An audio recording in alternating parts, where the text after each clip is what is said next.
Okay, we're speaking with Ian this morning. They've finished doing the net. The stuff's still there for removal, but the chippings have been spread out.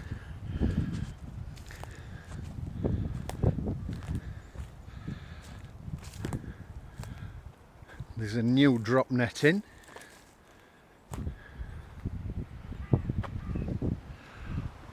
All fixed.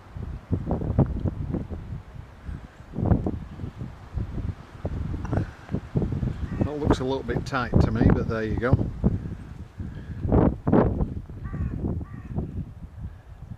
This whole area is now on chippings. Looks loads better.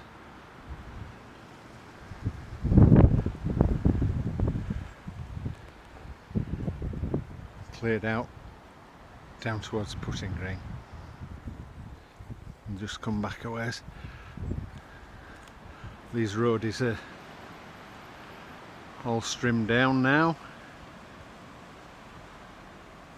Tree taken away.